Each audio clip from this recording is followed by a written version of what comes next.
Suara jelas, kedengaran? Sudah sangat jelas. Oke, Jadi sudah sangat jelas. Oke, terima informasikan kasih. bahwa kebaktian kita ini live YouTube, live Facebook. Jadi Oke, kita menyampaikan yang sebaik-baiknya untuk pekerjaan Tuhan. Terima kasih. Silakan. ya. Ya, selamat malam ya kepada seluruh jemaat Kairos. Kemudian teman-teman, saudara-saudara yang dari NTT ya. Saya sangat senang sekali ya bertemu di sini di Zoom seperti sudah berada di Amarasi sendiri.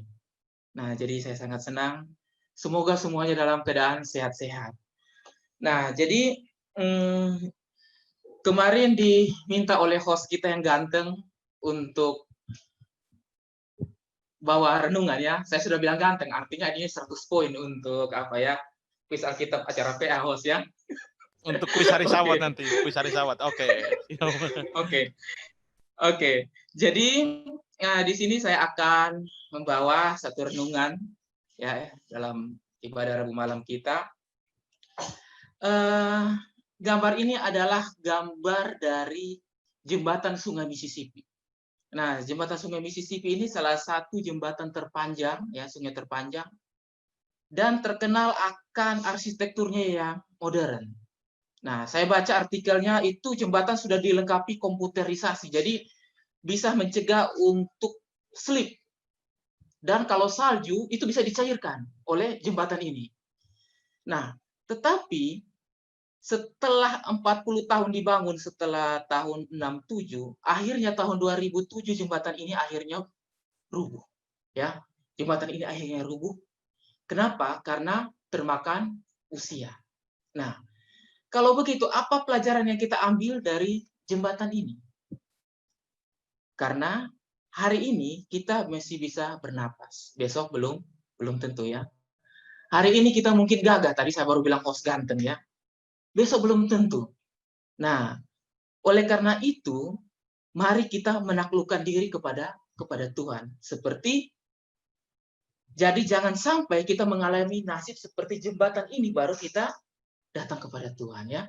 Nah, untuk manusia, oh ya, sebelumnya khotbah ini sebenarnya sudah saya khotbahkan di jemaat Bethesda Penca. Jadi anggota dari Bethesda Penca kalau hadir ya jangan bosan ya mendengar khotbah ini ya, biar kita ulangi, biar kita refresh lagi. Nah, manusia itu terbagi atas 3 bagian besar kalau kita lihat dari segi waktu. Yang pertama adalah manusia kemarin. Nah, kenapa dikatakan manusia kemarin? Nah, karena sifat manusia ini selalu berpikir akan hal-hal yang sudah lampau, yang sudah lewat. Contoh, dulu saya pacaran sama anak bupati yang sekarang malah jadi bupati menggantikan bapaknya. Artinya dia bersyukur, dia mengingat masa yang lalu.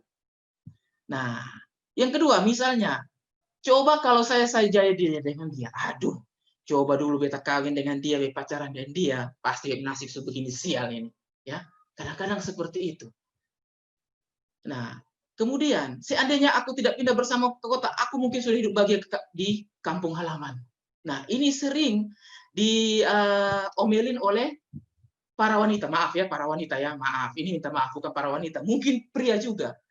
Menyesal sudah kawin dengan dia. Aduh, coba dulu kita tidak pindah, mungkin kita tidak hidup seperti ini ya. Nah, ini adalah ciri-ciri manusia yang selalu apa? Berpikir akan hal-hal yang kemarin yang sudah lampau. Nah, kemudian manusia berikutnya adalah manusia besok. Nah, manusia besok ini artinya apa? Manusia yang selalu menunda-nunda waktu, ya. Tunggu saja kalau nanti anak-anak sudah besar, baru bisa saya melayani Tuhan. Aduh, sekarang ini anak lagi kecil, banyak orang, jadi jangan dulu suruh saya khotbah, saya ini, saya itu. Repot ini. Nah, kira-kira seperti itu. Kemarin host kita yang ganteng suruh saya membawa renungannya. Saya sempat tolak itu ya host ya. Saya sempat tolak. Tapi setelah itu saya pikir-pikir, 5 menit kemudian saya balas. Oke host, saya bersedia. Kenapa? Karena hari Sabat yang lalu saya mendengar khotbah dari pendeta Mesnik tentang pekerjaan yang besar. Ya, pekerjaan melayani Tuhan adalah pekerjaan yang terbesar. Pekerjaan kantor saya itu nomor 2 sebenarnya. Pekerjaan sampingan. Jadi saya bilang host, saya siap. Ya, walaupun tadi hujan sudah menggelegar di jalan, orang pada berteduh, saya tabrak saja. Ini mau renungan ini. Harus ya. Nah, kemudian tenang Mak, nanti kalau saya sudah diangkat menjadi direktur baru saya kasih Mama duit. Sekarang saya mau makan saja susah jadi saya belum bisa kasih Mama duit. Nah ya, terkadang kita anak-anak tidak mau memberikan sesuatu kepada orang tua, membagikan kepada orang tua. Karena apa? Posisi mungkin belum bagus, gaji mungkin belum naik, ya, belum tinggi. Nah, besok kalau kita sudah punya rumah yang lebih besar, baru saya mulai membeli misalnya tempat tidur yang bagus atau apa. Nah, ini adalah manusia-manusia besok, ya. Saya salah satunya. Jadi ini khotbah ini sebenarnya buat saya supaya saya lebih sadar lagi. Kemudian manusia yang ketiga adalah manusia yang sekarang. Nah, manusia sekarang dia akan menggunakan masa lampaunya bukan hanya sekedar untuk bernostalgia, tetapi untuk apa? Menjadi pelajaran. Karena apa? Pengalaman adalah guru yang paling berharga. Nah, itu ya. Dan manusia yang sekarang, tipenya yang satu lagi adalah dia selalu mengantisipasi untuk masa depan. Bukan menunda, tapi mengantisipasi. Nah, bukan mencari alasan untuk menunda. Nah, dari ketiga manusia ini, kira-kira kita di posisi di manusia yang mana? Manusia yang dahulu, manusia yang menunda, atau manusia yang sekarang? Oke, selanjutnya, apa kata Alkitab tentang waktu? Nah, kalau kita baca dalam Pengkhotbah 3 ayat 1, ya, Tuhan untuk segala sesuatu ada masanya, ya. Nah, jadi Tuhan sudah bilang di dalam Alkitab Pengkhotbah bahwa segala sesuatu itu ada masanya.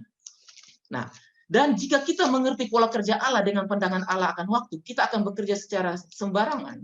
Jika kita tidak mengerti, ya, kita akan bekerja secara sembarangan dan tidak bisa menghargai waktu yang Tuhan berikan.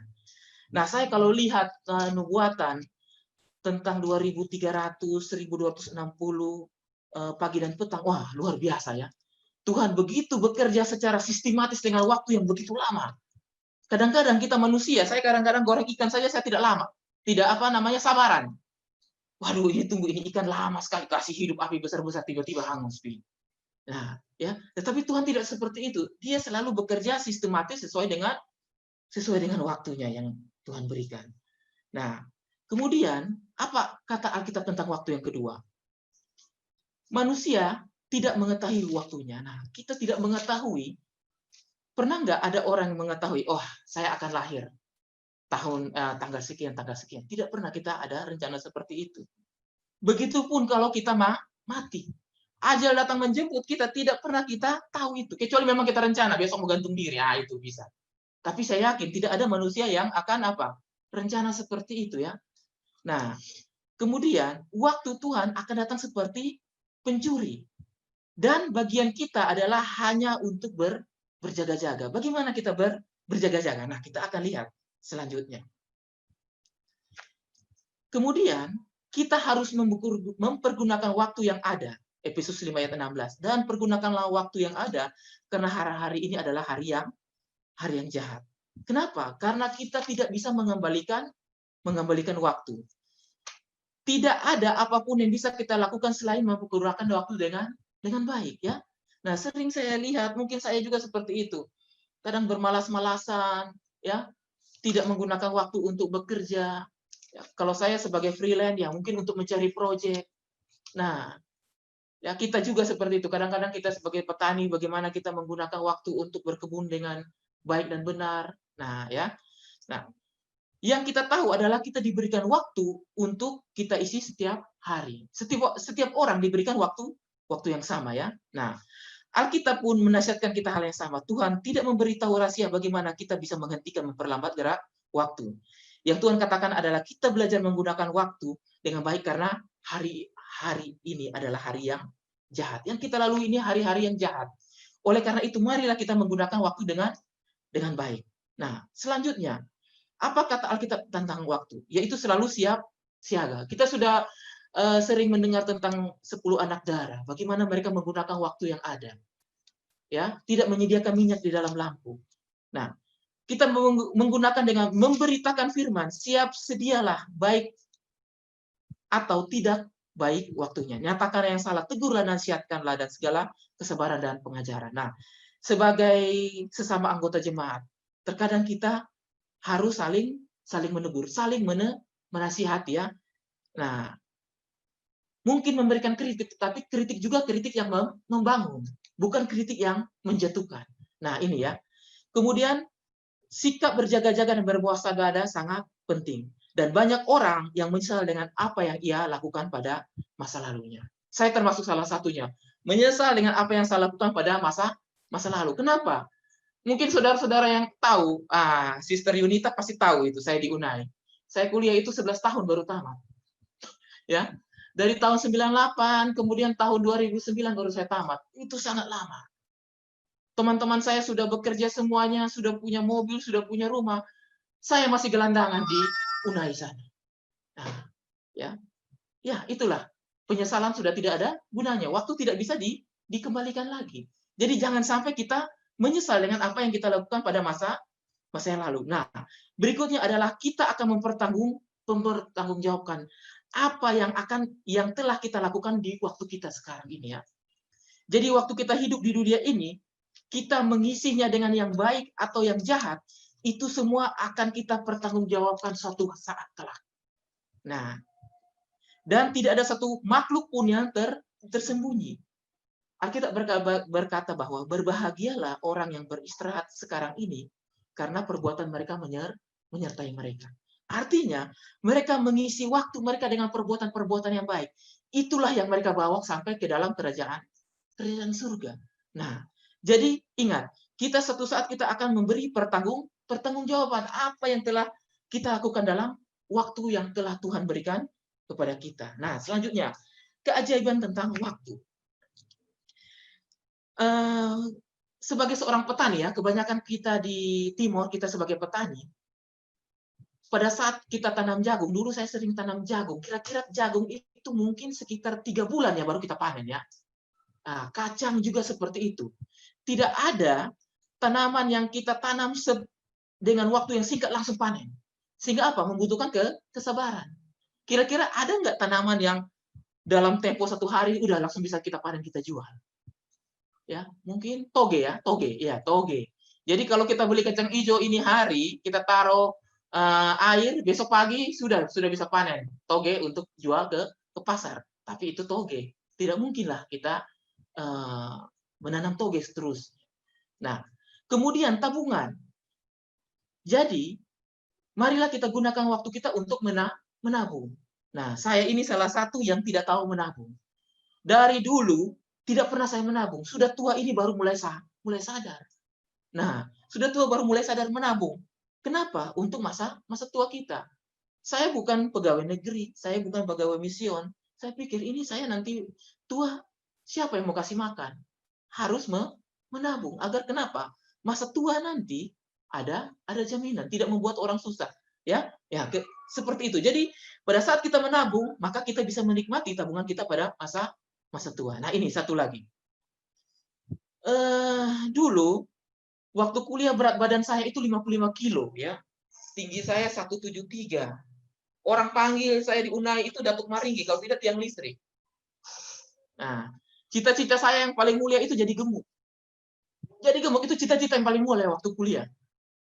Nah, sekarang saya kemarin ukur pakai mistar, pakai apa namanya? Ini apa? Penggaris pakaian. Ternyata lingkar perut saya 1 meter. Kaget saya. Waduh, ini sudah bahaya ini. Ya. Nah, artinya apa? Gemuk itu belum tentu sehat, ya. Kolesterol semua.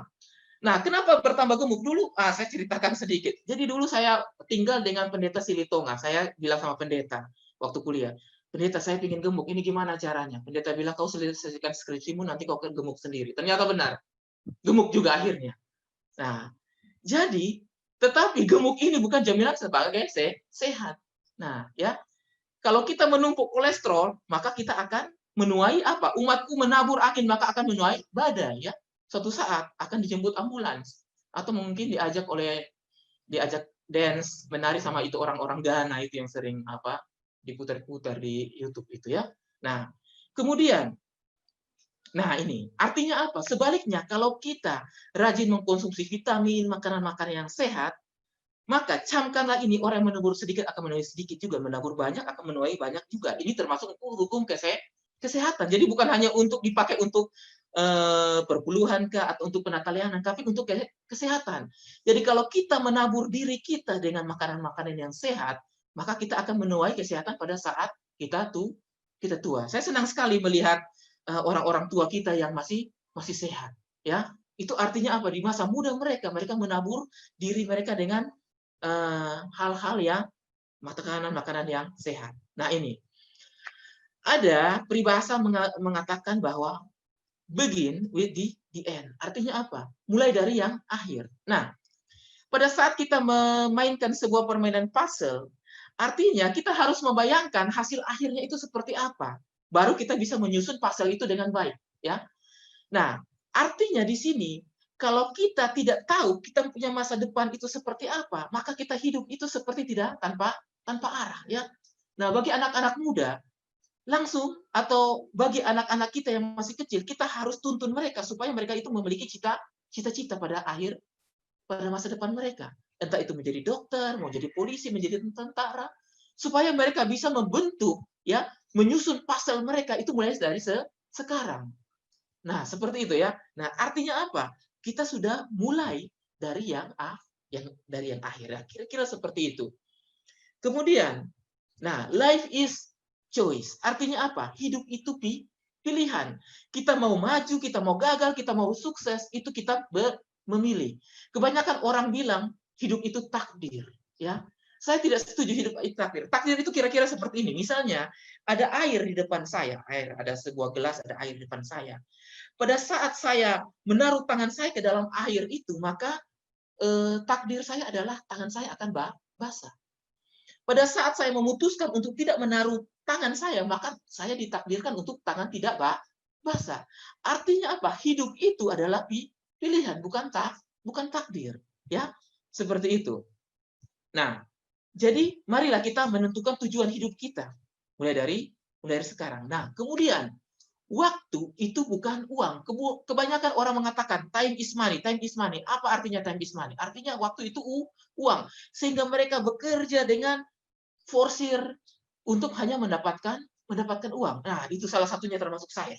Kerja dari pagi sampai malam, kadang-kadang tidak istirahat. Pulang buka laptop lagi sampai tengah malam. Nah, ini sudah suatu cara yang salah.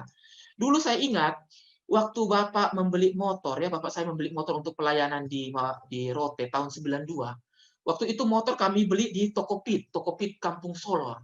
Nah, waktu pergi ternyata kok ini bosnya masih sangat muda. Nah, bosnya bilang bapaknya baru saja meninggal. Kenapa meninggal? Karena dia bekerja terus dan tanpa ingat makan. Sehingga sakit mah dan akhirnya meninggal. Nah, apa gunanya motor-motornya sebanyak itu? Hartanya, ya. Jadi waktu bukan uang, ya. Kita memang membutuhkan uang, tetapi bukan menggunakan waktu kita hanya untuk mendapatkan uang. Akhirnya kita hanya melayani uang dan mengorbankan kesehatan kita. Waktu juga untuk bekerja, ya. 1 minggu kita diberikan waktu untuk bekerja selama 8 jam. Ya. Orang yang berfilosofi time is money akan menganggapnya pembatasan yang tidak perlu, ya. Kadang-kadang bos saya, dia telepon saya jam 10 malam. Arnold, ini bagaimana? Ini formulir begini. Terkadang saya jengkel juga, saya bilang, Pak, saya ini bukan genset, Pak, ya. Nah, kalau genset pun kalau terus 24 jam juga bisa macet, apalagi tubuh, ya. Nah, waktu untuk beristirahat. Bagaimana kita menggunakan waktu untuk beristirahat, baik waktu malam maupun hari Sabat, ya. Setelah 1 minggu kita bekerja, kita menggunakan waktu kita untuk beristirahat. Nah, di sini ada kalender, ya, sesuai dengan Mazmur 90:12. Ajarilah kami menghitung hari-hari kami sedemikian sehingga kami beroleh hati yang bijaksana. Coba kita pelajari sekolah Sabat kita, kalau tidak salah kemarin malam atau kemarin dulu, bahwa sekarang di Eropa sudah ada pergerakan dari Paus untuk menggantikan Sabat hari ke-7 menjadi Sabat hari Minggu, ya. Nah, ini kita lihat. Jadi ada 3 macam kalender. Di sini saya buat kalender menurut Toyota. Nah, ini kalender yang benar karena hari Minggu adalah hari pertama. Kemudian kalender menurut Bank Mandiri. Nah, Bank Mandiri membuat hari Senin menjadi hari yang pertama, sehingga hari Minggu hari yang ketujuh. Nah, akhirnya saya membuat kalender saya sendiri. Hari Rabu saya buat sebagai hari pertama dan hari Selasa sebagai hari ketujuh. Kira-kira sama saja nggak? Sama saja. Tetapi kira-kira benar nggak? Tidak benar ya. Ini tidak bijaksana. Yang benar adalah hari Minggu adalah hari pertama ya, seperti itu. Nah, waktu untuk melayani. Nah, jadi waktu kita gunakan untuk melayani, baik kepada sesama kita, baik di dalam jemaat kita. Waktu itu bukan hanya sekedar uang, tetapi juga pelayanan kepada Tuhan. Ingat, khotbah dari pendeta Mesnik bahwa pekerjaan terbesar kita adalah pekerjaan pelayanan. Seperti Nehemia ya, dia mengesampingkan pekerjaannya di istana raja. Dia menganggap bahwa pembangunan tembok adalah pekerjaan terbesar. Begitu juga kita ya. Pekerjaan terbesar kita adalah pekerjaan pelayanan di jemaat Tuhan, yaitu di jemaat kita Kairos, Lobamora. Nah, kemudian semuanya ada waktunya. Nah, semua ada waktunya. Pengkhotbah 3 ayat 1 sampai 2, semua ada waktu. Ada waktu untuk menangis, ada waktu untuk tertawa, ada waktu untuk menanam, waktu untuk menuai. Setiap hari kita mempunyai 24 jam, tidak kurang, tidak lebih. Nah, sekarang bagaimana kita menggunakan waktu? Banyak orang yang menggunakan waktu dengan sembrono, sehingga ada orang yang pintar, ada orang yang bodoh, ada orang yang kaya, ada orang yang miskin. Semua ini kenapa? Karena bagaimana cara menggunakan waktu dengan baik dan tepat. Nah, saya ingin kita melihat video ini. Sebentar, video ini sepertinya tidak jalan ya. Oke, tidak apa-apa. Saya akan buka di sini, kemudian saya akan share screen saja ya.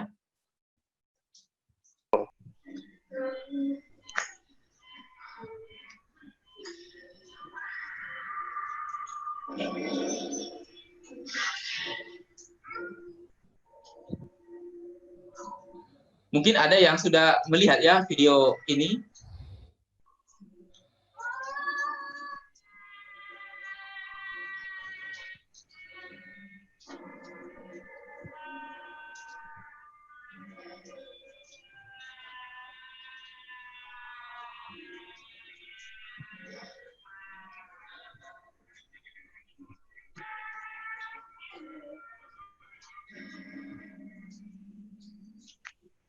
Nah, jadi life is short. Hidup kita itu sangat singkat ya.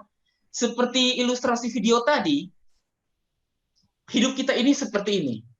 Ya, dari masa bayi, TK, SD, SMP, SMA, kuliah, kerja sampai tua ya. Mazmur 90 ayat 10. Masa hidup kita 70 tahun, dan jika kita kuat 80 tahun dan kebanggaan adalah kesukaran dan penderitaan. Nah, ini dia. Sebab berlalunya buru-buru dan kami melayang lenyap. Ya, buru-buru, kata Mazmur Daud. Sedang kamu tidak tahu apa yang terjadi besok akan arti hidup. Hidup itu sama seperti uap yang kelihatan saja, sebentar saja kelihatan lalu lenyap ya. Nah, jadi kalau saya lihat, kira-kira seperti ini ya, kehidupan saya. Ya, sekarang saya sudah 40 tahun, artinya apa? Hidup saya itu sudah tinggal berapa? Tinggal setengahnya lagi ya. Nah, tinggal 30 tahun lagi. Semenjak saya masih, ini yang paling kiri itu masih bayi, masih balita, SD, TK, SD, SMP, SMA, kuliah, menikah, dan sekarang sudah berkacamata. Nah, artinya apa? Bagaimana saya mengisi kehidupan saya dengan hal-hal yang baik atau yang buruk ya. Nah, mungkin saudara-saudara juga bisa membuka album biru saudara-saudara, melihat bagaimana histori penyertaan Tuhan kepada kita semua. Ya, begitu besar cinta kasih Tuhan. Nah, apakah kita melakukan segala sesuatu sesuai dengan kehendak Tuhan atau tidak? Ya. Nah, setiap kali saya lihat ini, saya hanya mengingat apa yang sudah saya lakukan dalam kehidupan saya semenjak dari kecil sampai besar. Apakah saya mencatat hal-hal yang buruk atau hal-hal yang baik? Nah, seperti itu ya. Nah, jadi waktu kita sangat terbatas. Gunakanlah waktu dengan sebaik-baiknya. Nah, slide kedua dari terakhir.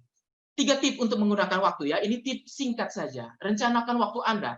Kerjakan sesuai waktu. Ya, banyak orang yang gagal membuat rencana karena apa? Dia sedang merencanakan Kegagalan. Jadi kalau kita gagal membuat rencana, sebenarnya kita sudah merencanakan kegagalan sendiri ya. Ambil waktu setiap saat untuk mengucap syukur kepada Sang Pemberi waktu, yaitu Tuhan. Ya, secara konsisten ya. Renungan pagi kita dalam bulan ini sangat baik. Tentang apa? Tentang doa. Bagaimana kita selalu konsisten tentang doa, dan doa. Ya, sangat bagus untuk renungan kita pada bulan ini. Ya, terakhir adalah waktu Tuhan. Jadi biarlah kita mengisi waktu kita dengan sebaik mungkin. Mungkin kita gagal, mungkin kita jatuh, mungkin kita merasa kecewa, tapi yang penting kita sudah melakukan yang terbaik. Tuhan pasti tidak akan pernah tinggal diam. Tuhan pasti akan menolong, ya. Banyak mungkin kita yang mencari pekerjaan tapi susah, ya. Termasuk saya sendiri. Saya ingin punya keturunan, tapi sampai sekarang Tuhan nggak kasih. Tapi saya terhibur dengan apa? Abraham, dengan cerita Abraham, dengan cerita tentang Sarah, dengan Hana. Saya merasa bahwa tidak masalah, ya. Tuhan mau kasih, mau tidak kasih itu sama saja. Ya, saya menyerahkan bahwa waktu Tuhan adalah waktu yang terbaik. Nah, jadi biarlah kita menyerahkan kehidupan kita, waktu kita kepada Tuhan dalam segala tindakan kita. Kita lakukan yang terbaik dan sisanya kita serahkan kepada Tuhan dan Tuhan akan menyertai kita. Dan yang terakhir, biarlah kita mendengar lagu ini. Nah, ini saya dengan Sister Ocha ya. Nah, kami dua nyanyi. Saya terakhir.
Amin.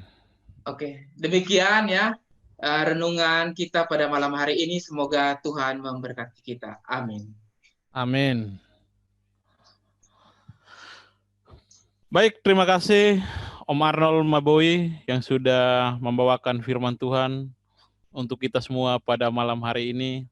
Kiranya firman Tuhan ini mengajarkan kepada kita dan kita tidak membuang-buang waktu kita yang kosong, dan waktu kita semuanya hanya untuk kemuliaan dan kepujian bagi nama Tuhan.